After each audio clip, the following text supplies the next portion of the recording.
एक बार पुनः आप सभी का हमारे YouTube चैनल में स्वागत है। गाइस, आज हम लोग मेटलर्जी के अगले भाग में वात्या भट्टी का अध्ययन करेंगे।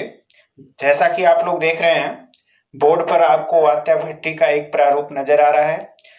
गाइस, ये भट्टी आपके प्रावर्तनी भट्टी से कहीं ज्यादा इंपॉर्टेंट है। इस भट्टी का उपयोग हमारे कोर्स में यानी इंटरमीडिएट के कोर्स में बहुत ज्यादा महत्वपूर्ण है, क्योंकि इसका उपयोग हम लोग कॉपर के भी निष्कर्षण में करते हैं, आयरन के निष्कर्षण में भी करते हैं। इसके अलावा जिंक वगैरह का लेड वगैरह के निष्कर्षण में भी हम कर सकते हैं। तो गाइस, बहुत ही महत्वपूर्ण भट्टी के बारे में आज हम लोग पढ़ने जा रहे हैं। आइए समझते हैं कि इस भट्टी का प्रोसीजर क्या है, कैसे ये काम करता है और कैसे इसका वर्णन हम लोग करते हैं। तो ये भट्टी आपके सम्मुख दिख रही है, इस प्रारूप की होगी। इस्पात की बनी एक ऐसी भट्टी होती है जिसके आंतरिक सतह पर अग्निशः ईंटें लगी होती हैं। ये अंदर की तरफ आप देख रहे हैं, ईंटों जैसा आपको दिखाई दे रहा है ना। ये क्या होता है? ये अग्निशः ईंटों का एक लेयर लगा हुआ है, एक मोटा सा अस्तर लगा हुआ है। और इसका मूल उद्देश्य होता है कि ये अंदर की जो हाई टेम्परेचर है यानी जो उष्मा है उसको ये रोक लेती है, ताकि बाहर से लगे हुए इस्पात के लेयर अर्थात इस्पात का जो बॉडी है उस पर इसका प्रभाव ना पड़े, अर्थात आपका इस्पात सुरक्षित रहे। इसलिए अंदर से अग्निशः ईंटों का लेयर लगाना जरूरी होता है। ठीक है, तो ये है इसकी अरेंजमेंट। और दूसरी चीज, इस भट्टी के सबसे ऊपरी सिरे यानी ऊपर का और नीचे का जो सिरा होता है वो शकरा होता है और मध्य का सिरा काफी चौड़ा होता है। ठीक है, भट्टी की लंबाई लगभग 25 से 40 मीटर की होती है, ऊंचाई 25 से 40 मीटर की होती है, जबकि इसका जो यानी चौड़ाई होता है वो मध्य का भाग, जिसे हम व्यास भी कह सकते हैं, इसका व्यास लगभग 8 से 10 मीटर होता है। तो इस तरीके की इसकी पैमाना होती है यानी इसका माप होता है। और इस भट्टी के सबसे ऊपरी भाग को हम हॉपर कहते हैं, यानी गांव की भाषा में हम क्या कहते हैं? हॉपर को। पिछली बार भी हमने हॉपर की बात की थी। तो हॉपर क्या है? हॉपर यानी चोंगा कहते हैं, जिसके थ्रू हम अंदर किसी भी पदार्थ को प्रवेश कराते हैं, अर्थात चार्ज को अंदर ले जाते हैं, उसे हम क्या कहते हैं? हॉपर कहते हैं। राइट, ये आपका हॉपर। इसके हॉपर में कप और कोन सेट होता है, यानी डायरेक्टली यहाँ पे हम गिराते हैं, लेकिन किसके सहायता से? अयस्क को गिराते हैं, यानी चार्ज को किसकी सहायता से गिराते हैं? ध्यान रहे, इसको कप और कोन्स की सहायता से गिराया जाता है। ये है आपका कप और कोन, यानी ऐसी व्यवस्था होती है इसके अंदर। आपका ये क्या है? कप है, और ये कौन सा है? ये इसी में जाके सेट हो जाता है। और जैसे जैसे डोरी की सहायता से ढीला किया जाता है वैसे उसे दोनों साइड से क्या होता है? दोनों साइड से स्पेस बनेगा। ये देखिए, यहाँ पे दोनों साइड से स्पेस बनेगा, और आपका चार्ज जब भी भट्टी के अंदर आएगा पूरा फैल कर आएगा, एक जगह इकट्ठा नहीं गिरता, पूरा फैल कर गिरता है। इसीलिए कप और कॉन्स की व्यवस्था की जाती है। ठीक है, अगला जो इसका पार्ट है, इस भट्टी का जो सबसे नीचे का पार्ट है इसको हम पेदी कहते हैं। क्या कहते हैं? पेदी।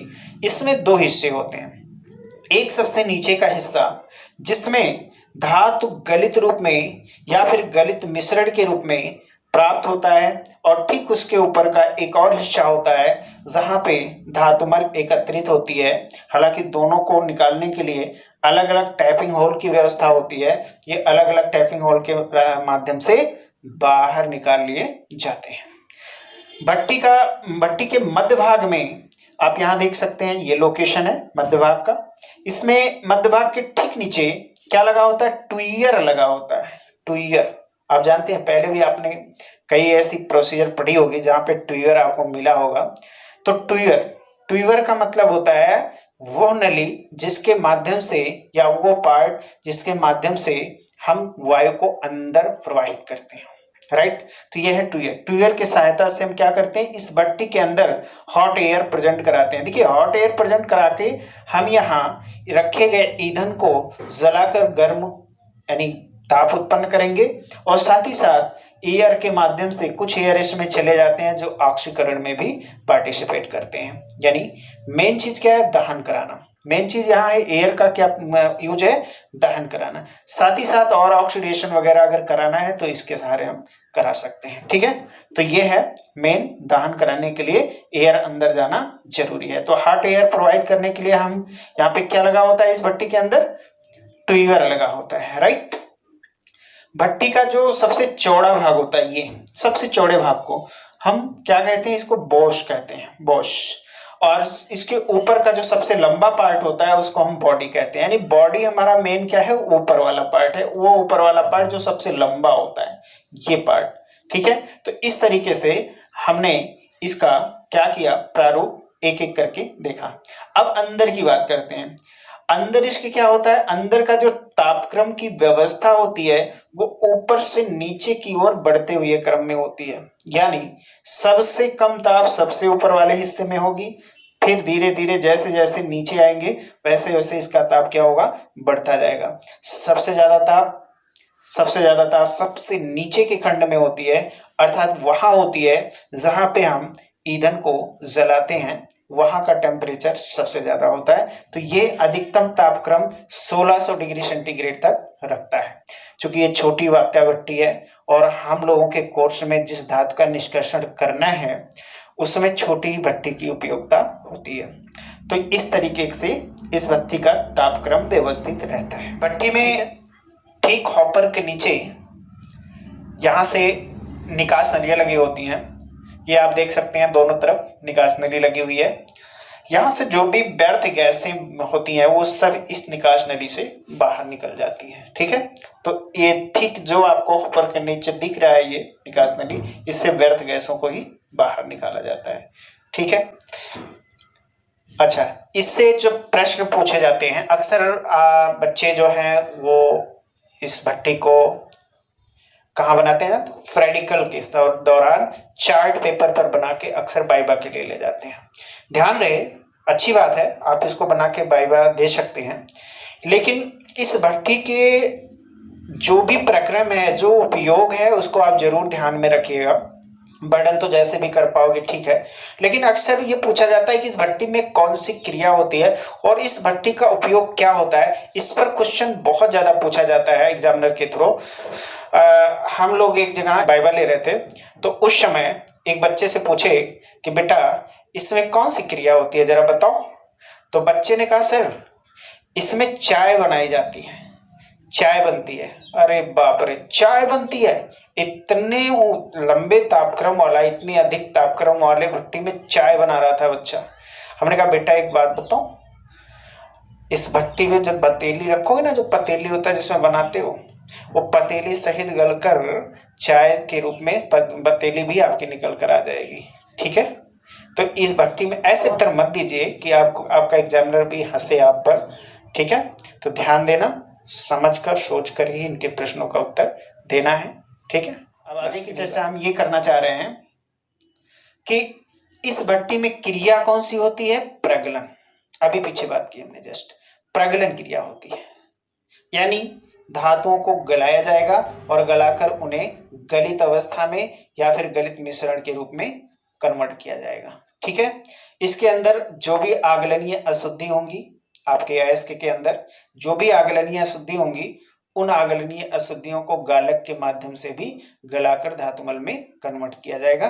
तो ये क्रिया आपकी होती है वात्या भट्टी में। ठीक है, और एक और सवाल आता है कि इस भट्टी का उपयोग किन किन धातुओं के निष्कर्षण में किया जाता है। तो मेनली जो हमारे कोर्स में है वो कॉपर में है और आयरन में है।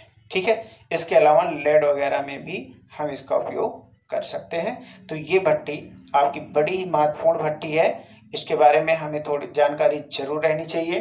तो ये था इस भट्टी का वर्णन, सबको समझ में आया होगा। हाँ, क्रिया की बात आएगी, रासायनिक अपक्रियाएं, तो कोई एक उदाहरण लेंगे, जब हम लोग किसी धातु का निष्कर्षण करेंगे तो उस दौरान क्रियाएं सब में अलग अलग जो होती हैं उसका वर्णन हम कर लेंगे। ठीक है, तो ये था आपके पास वात्या भट्टी। एक बार रिवीजन करना चाहेंगे। वात्या भट्टी एक ऐसी भट्टी होती है जो इस्पात की बनी होगी और इसके आंतरिक भाग पर अग्निशय ईंटों का लेयर लगा होगा। यह लेयर इस्पात के अस्तर को या इस्पात की बॉडी को सुरक्षित रखता है, बचाता है, यानी उसको जलने से या नष्ट होने से बचाता है।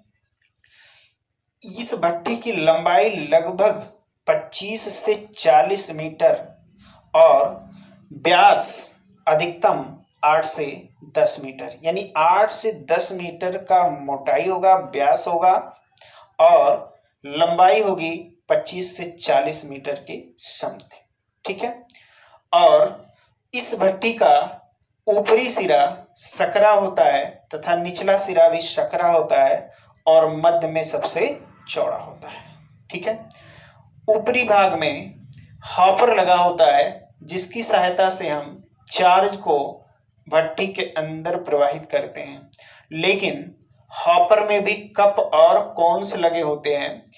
कप और कोन्स को थोड़ा सा ढीला करके अर्थात नीचे सरका के इसी की सहायता से चार्ज को भट्टी के अंदर गिराया जाता है।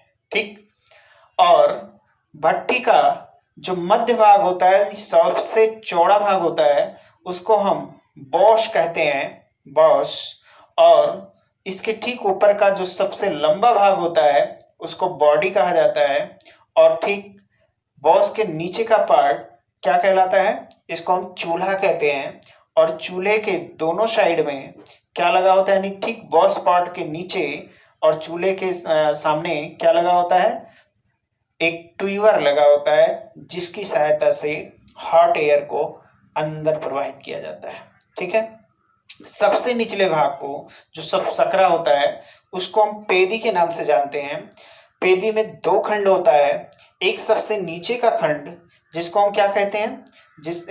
एक सबसे नीचे का खंड जिसमें गलित धातु या फिर गलित धात्विक मिश्रण एकत्रित हो जाता है, और ठीक उसके ऊपर क्या तैरता रहता है? धातुमल एकत्रित रहता है।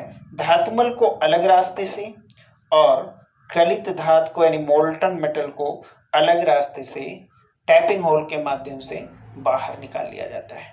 ठीक है। तो ये रहा भट्टी का विवरण। इस भट्टी के अंदर तापक्रम की क्या व्यवस्था होती है उस पर विचार कर लेते हैं।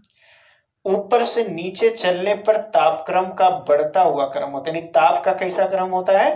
बढ़ता हुआ क्रम होता है। सबसे ऊपर का तापक्रम सबसे कम यानी लगभग 250 डिग्री सेंटीग्रेड या 200 डिग्री सेंटीग्रेड से प्रारंभ होता है। फिर नीचे जैसे जैसे जाते हैं तापक्रम बढ़ता जाता है। वास्तव में इसका जो चूल्हा है वहीं पे दहन कराया जाता है। किसको? कोक को, अर्थात कार्बन को जलाकर क्या उत्पन्न किया जाता है? गर्म वायु उत्पन्न किया जाता है। तो यहाँ का टेम्परेचर सबसे ज्यादा होता है, और जैसे जैसे ये ऊपर होता जाएगा वैसे वैसे तापक्रम का क्या होगा? स्तर कम होता जाएगा। तो ये इस तरीके से इसका वर्णन आप कर सकते हैं। ठीक है। और अब हम लोग चलते हैं इसमें क्रिया कौन सी होती है उस पर चर्चा कर लेते हैं। तो इस भट्टी के अंदर सबसे महत्वपूर्ण क्रिया प्रगलन होता है। प्रगलन क्रिया विशेषकर इसी भट्टी में कराई जाती है, चाहे वो कॉपर के निष्कर्षण में हो या फिर आयरन के निष्कर्षण में हो या फिर अन्य धातुओं के निष्कर्षण में हो। प्रगलन क्रिया विशेषकर इसी भट्टी में कराई जाती है, यानी इस भट्टी का प्रयोग प्रगलन क्रिया में ही मुख्य रूप से किया जाता है। ठीक है। और कौन कौन से धातुओं का निष्कर्षण करते हैं तो इसके बारे में भी बता सकते हैं। इस भट्टी का प्रयोग कॉपर के निष्कर्षण में, आयरन के निष्कर्षण में, लेड के निष्कर्षण आदि धातुओं के निष्कर्षण में किया जाता है। इसके अलावा भी तमाम धातुओं का निष्कर्षण इसमें हम कर सकते हैं। तो ये हमारे सामने वात्या भट्टी रहा जिसका वर्णन हम स्टेप बाय स्टेप आसानी से कर सकते हैं। तो सबको वर्णन समझ में आ गया होगा। ठीक। अब अगली भट्टी का अध्ययन हम अगले वीडियो में करेंगे। ठीक है। तब तक इसको आप एक बार रिपीट कर लीजिए, और फिर जहां भी कोई समस्या आपको नजर आती है आप एक बार कमेंट बॉक्स में लिखकर जरूर बताइएगा। ठीक है। जहां भी समस्या होगी उस समस्या का निदान हम पुनः करने की कोशिश करेंगे।